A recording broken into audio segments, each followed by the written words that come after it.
Trading psychology বা psychology of trading এর আরও একটি দুর্দান্ত ভিডিওতে আমি সুররঞ্জন গঙ্গোপাধ্যায় আপনাদের সবাইকে স্বাগত জানাচ্ছি। চলুন ভিডিওটা শুরু করি। দেখুন, থাম্বনেলে আপনি ঠিকই পড়েছেন, শেয়ার মার্কেটের সফলতার রাস্তা কেমন হওয়া উচিত, বা রাস্তা অর্থাৎ কোন দিকে গেলে পরে আমার সফলতা আসবে। আগে এই ভিডিওতে আমি কি করতে চাইছি সেটা মন দিয়ে শুনুন, তবে কিন্তু আপনি আপনার জীবনে আপনার ট্রেডিং জার্নিতে সেটা ব্যবহার করতে পারবেন। কারণ একজন ট্রেডার এই পথেই কিন্তু হাঁটেন সাধারণত। এখন ঘটনা হচ্ছে, প্রথম থেকে যদি আপনি জানতে পারেন যেটা গুরুত্বপূর্ণ, তাহলে এটিতে আপনি জোর দেবেন। দেখবেন, এটা শোনার আগে আমি ভালো করে বলবার আগে আপনি বোঝার চেষ্টা করুন, শেয়ার মার্কেটে আমরা সবাই সফল হতে চাইছি। তাহলে এর রোড ম্যাপটা কি হওয়া উচিত? প্রথমে আমাদেরকে কি করা উচিত, তারপর আমাদেরকে কি করা উচিত, তারপর কি করা উচিত। দেখুন, এটাই তো আমরা চাইছি। সুতরাং এটা কিন্তু এই মাত্র 15 মিনিটের একটা ভিডিওতে বলা সম্ভব নয়, এটা আপনাকে লাইভ ভোর এটা শিখতে হবে। তো সেটার একটা রোড ম্যাপ মোটামুটিভাবে বিশ্লেষণের দিক দিয়ে আমি এই ভিডিওতে আলোচনা করব, যে কেমনভাবে আমি মার্কেটকে বিশ্লেষণ করব যাতে আমি শেয়ার মার্কেটে সফল হতে পারি, জয়ী হতে পারি, প্রফিটেবল হতে পারি। বা একজন বিগিনার্স কেমনভাবে শুরু করেন এবং একজন প্রো কেমনভাবে সেটাকে টেনে নিয়ে যান বা কোন উচ্চতায় নিয়ে যান, সেই যে রাস্তাটা, সেই রাস্তাটাকে নিয়ে আমি আলোচনা করছি। অর্থাৎ প্রথমে কি করা উচিত, তারপরে কি করা উচিত, তারপরে কি করা উচিত। এবার আমি যদি জানতে পারি যে শেষ অবধি আমাকে এই পথটিতেই যেতে হবে, তাহলে আমি প্রথম থেকে সেই পথটাতে চর্চা করাই ভালো। এই ভিডিওটা কাদের জন্য? যারা প্রথম শুরু করছেন তারা হয়তো কিছুই বুঝতে পারবেন না। মার্কেট যারা শুরু করেছেন, যারা এখন হাওয়াতে উড়ছেন, যারা ভাবছেন এসবের কোনো মূল্য নেই, এসবের আসল নলেজটাই আসল, পাবে এই নলেজটাই আসল। অনেকে একজন কমেন্ট করেছিলেন যে এসব খুব কোনো দরকার নেই, নলেজ আসল। আরে বাবা, এটার নলেজই আসল। তাকে আমি উত্তর দিতে চাই এটাই। দেখুন, বহু আগে রামের বিলাপ কৃত্তিবাস সোজার একটি কবিতা পড়েছিলাম, আপনারাও অনেকে পড়েছেন। সেখানে দুটি লাইন ছিল, 2-3 লাইনের পরেই, কি করিব কোথা যাব অনুজ লক্ষণ, কোথা গেলে সীতা পাবো কর নিরূপণ। কোনখানে গেলে আমরা সীতা পাবো? আমরা সীতাকে পাবো শ্রীলঙ্কায় গিয়ে, লঙ্কার সোনার লঙ্কাতে গেলে। অর্থাৎ প্রফিট আমরা কোথায় পাবো? আসল জিনিসটা যেটা আমার হারিয়ে গেছে, যেটা আমি চাইছি, আমার কাঙ্ক্ষিত যে জিনিস, সেটাকে কোথায় গেলে পাবো, সেই রাস্তাটি আমরা খোঁজার চেষ্টা করছি। দেখুন, মার্কেটকে বিভিন্নভাবে, আমি বললাম অ্যানালিসিসের ভিত্তিতে আমি আপনাদেরকে বোঝানোর চেষ্টা করব এই ভিডিওতে। এর অনেকগুলো পার্ট আসতে পারে ধীরে ধীরে, এটাই তো আমি করতে চাইছি। তো মার্কেটকে কিভাবে আপনি অ্যানালাইজ করেন? সাধারণত আমরা সাপোর্ট, রেজিস্ট্যান্স ইত্যাদি ড্র করি, বিভিন্ন রকম ইন্ডিকেটরস দেখি, ইত্যাদি দেখি। মেন কথা হচ্ছে আমরা টেকনিক্যাল অ্যানালিসিস করি, মার্কেটের টেকনিক্যাল অ্যানালিসিস করি আমরা, এবং তার সাপেক্ষে আমরা মার্কেটে চলে যাই এবং মার্কেটকে বিচার করি। এখন প্রশ্ন হচ্ছে যে কত রকমের অ্যানালিসিস হয়, সেগুলোকে আগে শুনুন। টেকনিক্যাল অ্যানালিসিস রয়েছে, ফান্ডামেন্টাল অ্যানালিসিস রয়েছে, 3 নম্বরে রয়েছে ডেরিভেটিভ অ্যানালিসিস, ডেল্টা, গামা ইত্যাদি জিনিসগুলো, যেগুলো অপশনের বিভিন্ন জিনিস, তাদের ফিউচার, ওপেন ইন্টারেস্ট ইত্যাদি নিয়ে যে অ্যানালিসিসটা, ডেরিভেটিভ অ্যানালিসিস। এবং তারপর হচ্ছে সাইকোলজি। তো এই 4টে জিনিস, এরা আরও হাজার জিনিস রয়েছে, যেমন নিউজ রয়েছে, যেমন কোনো স্টকের একটা গল্প রয়েছে। এটা আবার কি জিনিস? এটা খুব হাই থিঙ্কিংয়ের জিনিস, যে আমি যে স্টকটা করতে চাইছি, কি কোম্পানি কি করতে চাইছে, ওর ভিশন কি, আমি সেটাতে ইনভেস্ট করলাম। অর্থাৎ একটা কোম্পানির মালিক যেমনভাবে ইনভেস্ট করে, কোম্পানির মালিক কিন্তু অনেক দূর দেখেছেন। যেমন মনে করুন আমি এই চ্যানেলটিকে তৈরি করেছি, তো চ্যানেলটিকে যখন প্রথম একদিনে করেছি, আমার কাছে তো একটা প্রোফর্মা আছে, আমি এই চ্যানেলটিকে কেমনভাবে গ্রো করাবো বা কোন ধরনের ভিডিও দেবো। কেউ কেবল স্ট্র্যাটেজি দেয়, কেউ সাইকোলজির ভিডিও দিচ্ছে, কেউ বিভিন্ন রকম জিনিস দিচ্ছে। তা কেমনভাবে আমি চ্যানেলটাকে গ্রো করাবো, কেমনভাবে আপনাদের মনের কাছাকাছি যাব, তার একটা রোড ম্যাপ আছে। যেমন কালকে আমি একটা ভিডিও দিলাম, ধরুন মনে করুন রেজাল্ট সেকশনের ভিডিও দিলাম, রেজাল্টের আপনারা কেউ অংশগ্রহণ করলেন না, আপনারা ভুল করলেন। আমাকে শেয়ার মার্কেটের সফল জিনিসগুলো শেখাতে গেলে পরে আপনি যেটা দেখতে চাইছেন সেটাই আমাকে দেখাতে হবে, তবেই কিন্তু আমি ইউটিউবে সফল হব। নচেত যেটা উপযুক্ত জিনিস সেটা যদি দেখায়, তাহলে আপনি কিন্তু দেখবেন না, কারণ আপনার মনে হচ্ছে সেটা গুরুত্বপূর্ণ নয়। না হলে এত ভালো সুন্দর সাইকোলজির জিনিসগুলো চলতো। তাহলে ঘটনা হচ্ছে যে কোম্পানির মালিক যিনি, তিনি কিন্তু ভাবছেন যে লোকে কি কি নেবে এবং সেই অনুযায়ী তিনি একটা ভিশন তৈরি করছেন। ভবিষ্যতে কি হতে পারে তার একটা ভিশন আছে, তার একটা লক্ষ্য আছে, একটা লং টার্মে একটা চিন্তা ভাবনা আছে। আপনি যখন একটা স্টকে ইনভেস্ট করলেন লং টার্মে, তখন কিন্তু আপনি সেই ভিশনের, সেই লক্ষ্যের আপনি কি হলেন, অংশীদার হলেন এবং তাতে আপনি চড়ছেন। তাতে 3 দিন নেমে গেল, একটা কোভিড এলো, তাতে আপনার কিছু যায় আসে না, তাতে কোম্পানির লক্ষ্য কমে যায় না। লক্ষ্য সে কোম্পানি কিন্তু বেড়েই চলবে, কোম্পানি একের পর এক স্টেপ নেবে এবং আপনি সঙ্গে সঙ্গে চলছেন। এটা একটা বিরাট বিষয়, এটা অন্যান্য আলোচনার জিনিস নয়, সাধারণ আলোচনার জিনিস নয়, এটাকে আমাকে অনুভব করতে হবে, সময়ের সাপেক্ষে সে অনুভব করতে পারবেন। তো সেই জন্য আমি এটাকে আওতার বাইরে রাখছি। আমি যেগুলোকে বলছি, যেগুলো মোটামুটি শুরু, সেটা হচ্ছে technical analysis, fundamental analysis, derivative এবং সাইকোলজি।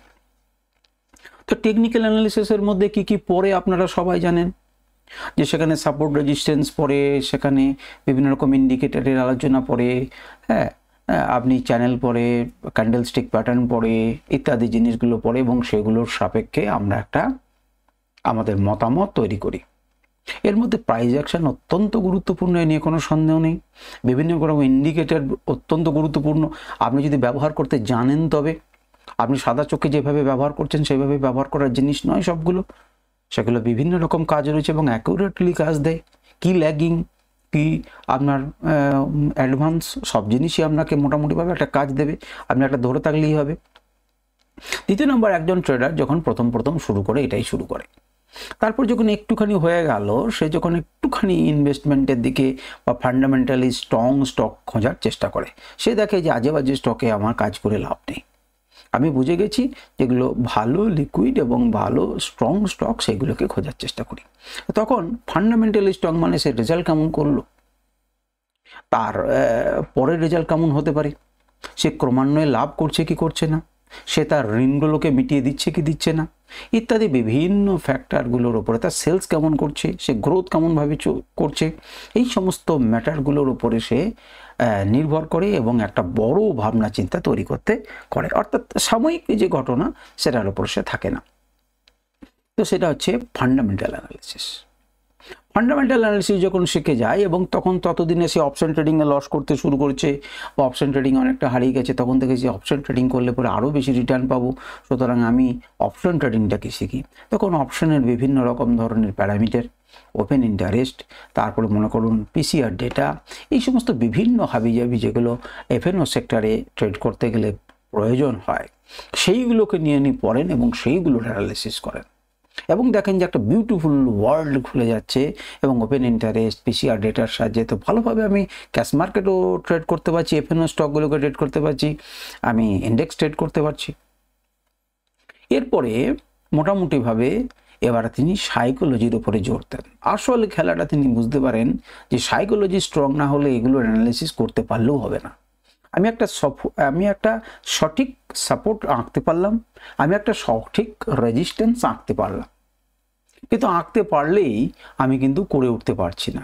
অর্থাৎ এন্ট্রি যখন নিলাম, তারপর যখন একটুখানি নিচে গেল না, আমি আর ধৈর্য নেই, আমি ওভার ট্রেডিং করে ফেলছি। আমি সব জানি, আমার স্ট্র্যাটেজি ঠিক আছে, সব কিছু ঠিক আছে, কিন্তু আমি ওভার ট্রেডিং করে ফেলছি। আমার লোভ হচ্ছে যে এর বেশি আরও বেশি লোভ হয়ে যাবে, কোনো সময় বড় লস হলে আমার ভয় পাচ্ছি। অর্থাৎ এই যে জিনিসগুলো, ফিয়ার, ফোমো, গ্রিড, হাজি এই জিনিসগুলো আপনাকে কিন্তু মার্কেটে টিকতে দিচ্ছে না, লং টার্মে আপনাকে বসতেই দিচ্ছে না। কারণ আপনি ছোট্টখাটো জিনিস নিয়ে চর্চা শুরু করেছিলেন এবং তার জন্য আপনার কিন্তু সেই অভ্যাসটা তৈরি হয়ে গেছে। এবারে এসে আপনি এবার সাইকোলজিকে বিল্ড করতে শুরু করেছেন, আপনার দর্শনকে ঠিক করতে শুরু করেছেন, আপনার চিন্তাভাবনা, আপনার মানসিকতাকে ঠিক করতে শুরু করেছেন এবং আপনি বুঝতে পারছেন আপনার সাইকোলজি যতক্ষণ না ঠিক হবে ততক্ষণ পর্যন্ত আপনি মার্কেটে বড় লাভ করতে পারবেন না, বড়ভাবে প্রফিটেবল হতে পারবেন না, মার্কেটের 5 জনের 1 জন হতে পারবেন। অল্প অল্প প্রফিট হবে, আবার লস হবে, আপনি লাভ লোকসানের এই খেলায় দুলতে থাকবেন এবং আপনার মধ্য দিয়ে 5 বছর, 6 বছর, 7 বছর, 8 বছর, 9 বছর, 10 বছর কেটে যাবে। কোনোদিন ভালো, কোনোদিন খারাপ, কোনোদিন ভালো, কোনোদিন খারাপ, এটা করলাম কেন, ওটা করলাম কেন, এইভাবেই কিন্তু আপনার সময়টা কেটে যাবে।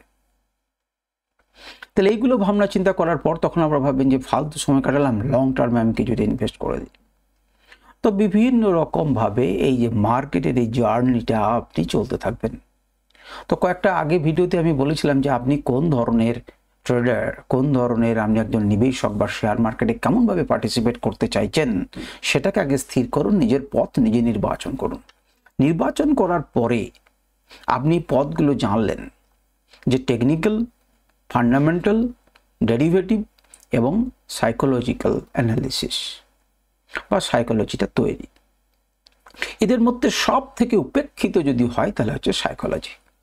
এই তিনটে তবু লোকে ব্যবহার করে নেয়, টেকনোলজিও দেখে, পি রেশিও, হেনাদানা রেশিও, ডিপ রেশিও ইত্যাদি আপনারা দেখে নিয়ে ফান্ডামেন্টালও করে নেন।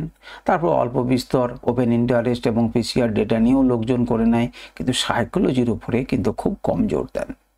সব থেকে গুরুত্বপূর্ণ কিন্তু উপেক্ষিত অংশ হচ্ছে সাইকোলজি। অথচ এই একটি জিনিস যা আপনার নিজেকে নিয়ন্ত্রণ করতে শেখাবে, আপনাকে নিজেকে সফল হবার রাস্তা দেবে, আপনি কিভাবে শক্তিশালী ট্রেডারে পরিণত হবেন, ইনভেস্টারে পরিণত হতে পারবেন, সেটাই কিন্তু একমাত্র কে শেখাবে? আপনাকে সাইকোলজি শেখাবে। সুতরাং আপনি এই যে জার্নিটা যাচ্ছেন শেয়ার মার্কেটের সফলতার যে রোডম্যাপ, রাস্তা, সেখানে কিন্তু শেষ পর্যন্ত আপনাকে সাইকোলজি শিখতেই হবে। আর মানুষ সেই জিনিসটাকে প্রথম থেকেই উপেক্ষা করে, সেটার গুরুত্ব নেই বলে মনে করে। তাহলে আমি আপনাকে বলছি, আপনি টেকনিক্যাল শিখছেন, শিখুন, খুব ভালো জিনিস। টেকনিক্যালের পাশাপাশি কিন্তু সাইকোলজিকেও বিল্ড করতে থাকুন। আপনি ফান্ডামেন্টাল শিখছেন, খুব ভালো জিনিস, তার সঙ্গে সাইকোলজিকেও বিল্ড করতে শুরু করুন এবং নিজের সাইকোলজিকে বোঝার চেষ্টা করুন। আপনি ডেরিভেটিভ অ্যানালিসিস শিখছেন, তার সঙ্গেও কিন্তু আপনি সাইকোলজিকে জুড়ে দেন। আপনি যখন একটা নিউজ শুনবেন, ইন্টারডে ট্রেডিং করছেন, আপনি একটা নিউজ শুনলেন, সেই নিউজ শুনে আপনি ট্রেড করছেন, আপনার জন্য সাইকোলজিটা ঠিক থাকে যে আমার সাইকোলজিতে শোনানোর জন্য হচ্ছে না তো, অরিজিনাল নিউজ তো, সেটা বুঝতে শিখতে হবে। চার্টে অলরেডি তার প্রভাব পড়ে যায়নি তো। আমি অন্য কোনো দিন এই বিষয় নিয়ে আলোচনা করব যে ইন্টারডে ট্রেডিংয়ের জন্য কি দেখা উচিত। আচ্ছা, আপনারা যদি পছন্দ হয় তাহলে আপনারা সেটা কমেন্ট করুন, তাহলে আমার সুবিধা হবে। তো যাই হোক, এই হচ্ছে রোডম্যাপ। 4 ধরনের অ্যানালিসিস কিন্তু মিনিমাম আপনাকে শিখতেই হবে, তার মধ্যে সব ধরনের। আপনি যদি বলেন যে স্যার শুধুমাত্র 2টি জিনিস শিখে কি আমার ট্রেডিং জার্নি শুরু হবে? অবশ্যই হবে। আপনি কেবল টেকনিক্যাল শিখুন এবং সাইকোলজিক্যাল শিখুন, তাহলে ক্যাশ মার্কেটের জন্য এনাফ। এমনকি অপশন ট্রেডিং আপনি করতে পারবেন। আবার আপনি যদি বলেন যে আমি টেকনিক্যাল শিখবো এবং ডেরিভেটিভ শিখবো এবং তার সঙ্গে একটুখানি সাইকোলজিটা যদি স্ট্রং করে নিতে পারি, একদম পারফেক্ট হয়ে যাবে। আপনার দরকার নেই ইনভেস্টমেন্টের জন্য। আপনি যদি ফান্ডামেন্টালি স্ট্রং সামান্য কিছুটা শেখেন, একদম পণ্ডিত হতে হবে না ফান্ডামেন্টালি দেখে। কিন্তু যেমন বড় ট্রেডারকে যদি জিজ্ঞাসা করা হয় যে আপনি কোনটাকে পছন্দ করবেন, টেকনিক্যাল না ফান্ডামেন্টালস, তো যারা বড় ট্রেডার তারা বলবেন ফান্ডামেন্টালস। কারণ তারা দেখেই বুঝে যাবেন, টেকনিক্যালটা জানেন যে সবারই মধ্যে আয়ত্তের মধ্যে চলে আসবে। টেকনিক্যালি আমাকে দুর্বল করে দেওয়ার চেষ্টা হতে পারে, আমাকে ফাঁকি দেওয়ার চেষ্টা হতে পারে, কিন্তু ফান্ডামেন্টালি সে ফাঁকি দিতে পারবে না, কারণ স্টকটাকে আলটিমেটলি উপরের দিকে যেতে হবে। সুতরাং এমন নয় যে ফান্ডামেন্টাল খুব কমজোরি। বুঝতেই পারলেন, বড় ট্রেডাররা কিন্তু ফান্ডামেন্টাল চুজ করেন। তাহলে এই হচ্ছে রোডম্যাপ। আপনি যদি প্রথম থেকে শুরু করতে চান তাহলে একদম এবিসি থেকে, টেকনিক্যাল থেকে শুরু করুন। দেন আপনি ফান্ডামেন্টাল শিখুন বা ডেরিভেটিভ শিখুন, তারপর ফান্ডামেন্টালটাকে জোর দিন, তারপর 3টেকে কম্বাইন করুন। আর সব সময় টেকনিক্যালের সাথেই হোক বা ফান্ডামেন্টালের সাথেই হোক বা ডেরিভেটিভের সাথেই হোক, যে কোনো অ্যানালিসিস করছেন, সাইকোলজিক্যাল অ্যানালিসিস, এবং সাইকোলজিকে সব সময় আমি সঙ্গে নিয়ে চলতে হবে। সাইকোলজি এমন একটা জিনিস যে বড় বড় লোকেদেরও কিন্তু সাইকোলজিক্যাল টিম থাকে। আপনি জানেন ক্রিকেট টিমের সঙ্গেও সাইকোলজি টিম থাকে। বিশ্বকাপ জিততে গেলে পরে কিন্তু তাদেরকে চার্জ করতে হয়। এত কিছু পেশাদার লোক হওয়ার পরও আমাদেরকে প্রতিদিন প্রয়োজন, প্রত্যেক দিন প্রত্যেকটা ট্রেডের পর প্রয়োজন, প্রত্যেকটা ট্রেডিং ডের পরে প্রয়োজন। এবং আপনাকে নিজেকেই অ্যাসেস করতে হবে যে আজকে কি আমি ঠিক করলাম, আজকে কি আমি ভুল করলাম, আজকে আমার কি করা উচিত ছিল, আমি কোন জায়গাতে ভুল করলাম, কোন সাইকোলজি আমার দুর্বল হলো, আজকে হঠাৎ করে লোভ জেগে গেল কি না। অর্থাৎ আপনাকে সাইকোলজিকে স্ট্রং করতেই হবে। তারপরে আপনি এই রোড ম্যাপের শেষ পর্যন্ত কিন্তু আপনি এসে দেখলেন যে সাইকোলজি অত্যন্ত গুরুত্বপূর্ণ, কিন্তু সমস্ত ট্রেডারদের ক্ষেত্রে সে কী হয়ে আছেন, সে কী হয়ে আছে, উপেক্ষিত হয়ে আছে। আর সেই জন্যই কিন্তু বাকিরা লস করেন। আপনি আপনার সাইকোলজিকে নিয়ন্ত্রণকে ঠিক করে ইন্টারডে ট্রেডিং করবেন, অথচ আবেগকে কন্ট্রোল করবেন না, নিজেকে নিয়ন্ত্রণ করবেন না, আপনি জীবনে জিততে পারবেন না। সুতরাং তার উপরে জোর দেন, সাইকোলজির উপরে জোর দেন। আপনাকে রোড ম্যাপটা আমি জানালাম, এইভাবে আপনার পরপর ধাপে ধাপে চলুন, সঙ্গে সাইকোলজি চলতে থাকুক। আজকের ভিডিও এই পর্যন্তই। আশা করি আপনাদের কাজে লেগেছে। আপনারা বোঝার চেষ্টা করুন প্রত্যেকটা শব্দকে, প্রত্যেকটা টোনকে, প্রত্যেকটা ইমোশনকে আমি যেভাবে বোঝানোর চেষ্টা করেছি। আশা করি আপনারা বুঝতে পারবেন এবং আপনারা সীতাকে খুঁজে পাবেন। নমস্কার, ধন্যবাদ।